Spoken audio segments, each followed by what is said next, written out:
working full-time as a chartered surveyor, I always managed to juggle being a professional referee with being a surveyor. I worked for Leeds City Council previously and did that part-time. But when I finished refereeing, I moved into the private sector. Now I work for a company called CBRE, which is the world's largest commercial real estate company. So advising largely public sector bodies on their estate portfolio and how they can perhaps rationalise it or redevelop it.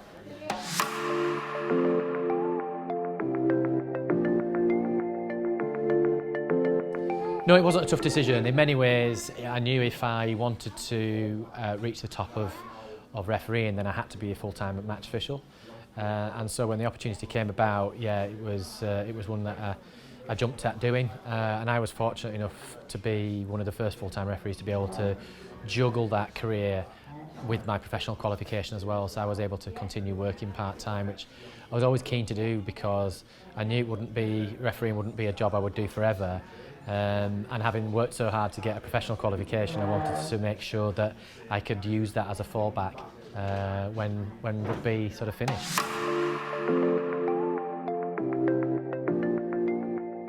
I started refereeing when I was 11, and so it's everything that you sort of know, and it dominates your life, even your social life. And so, yeah, it was a difficult decision, but you know, I didn't want to carry on too long. I wanted to try and finish at the top.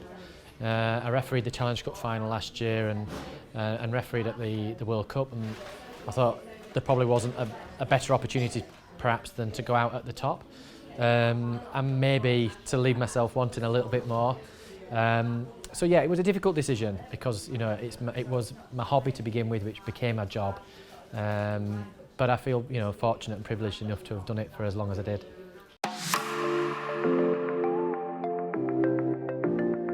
Limited, to be fair. I think it's the support that players get is probably more than match officials have received over the years. Although it has got better in recent years, we have had sports psychologists working with us. But in terms of conversations around career post refereeing, it's been limited, and in fact, it's almost been looked down upon that you may have had a second job whilst refereeing, and I don't think that's the right way to go, because I think I always felt by having a job outside of rugby league that it kept me in touch with the real world, because sport's not the real world, and I think particularly in what is quite an individual sport as a referee, that you can become quite insular. If a game doesn't go particularly well, you can concentrate too much on that. And so, yeah, so in the last couple of years, Rugby League Cares have come in and done some work with the referees, and that's been good, and offered the opportunity for referees to do training courses, and I think a number of the referees have taken up that offer and have started to look at life after rugby. And that doesn't mean to say that they might finish refereeing in the next couple of years, but they've got a plan, and I think having that plan is really important.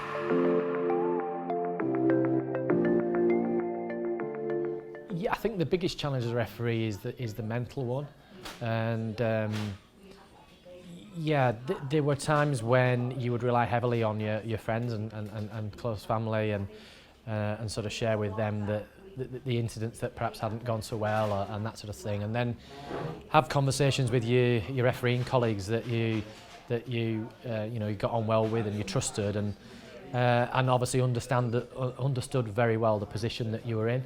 So yeah, I think that was always the challenge for a referee, is the ability to go again the week after in what is and can feel quite an isolated role.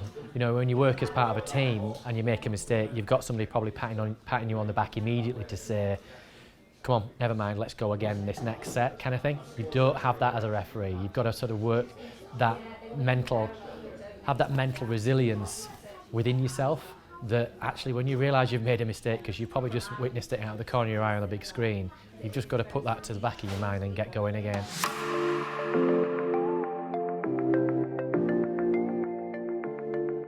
You wouldn't do it unless you felt entirely comfortable, A, with yourself, and B, in the position that you got to in your life and I guess in your career. And for me, there'd been a couple of incidents in my refereeing career which had involved a coach and then a player being found guilty of homophobia towards me, and there were occasions where I'd considered speaking publicly at those times, but I felt if I was going to do it, I wanted to do it on my own terms and for the right reasons. And ultimately I did it because there were too many occasions when I was going to games and being the subject of homophobia, and it wasn't a secret, it's just that I hadn't spoken publicly about it.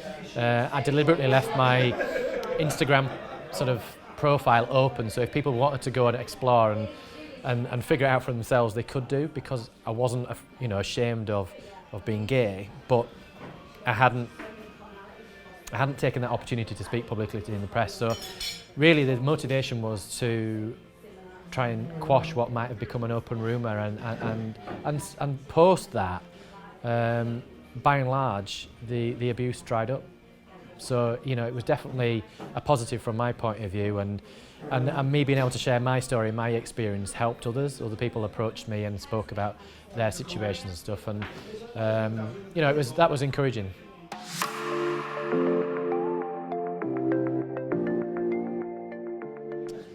Work hard.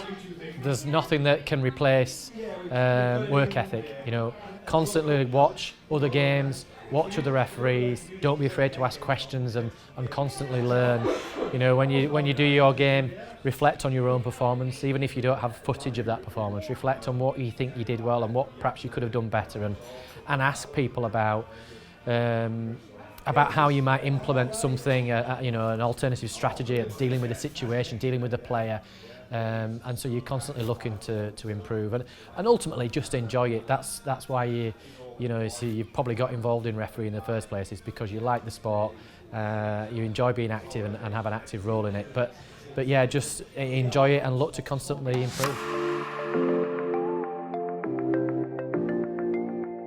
Absolutely, as I sort of suggested earlier, that I think it's always important that you should have a plan. Because referees these days are employed on 2-3 year contracts, that type of thing. So there's no guarantee that your contract may be renewed at the end of that. And I think you have to have a plan about what might come after rugby league, because there isn't always an opportunity to stay involved in the sport, whether that be coaching or an alternative role. So I think it keeps you grounded, and it makes you a more rounded person as well.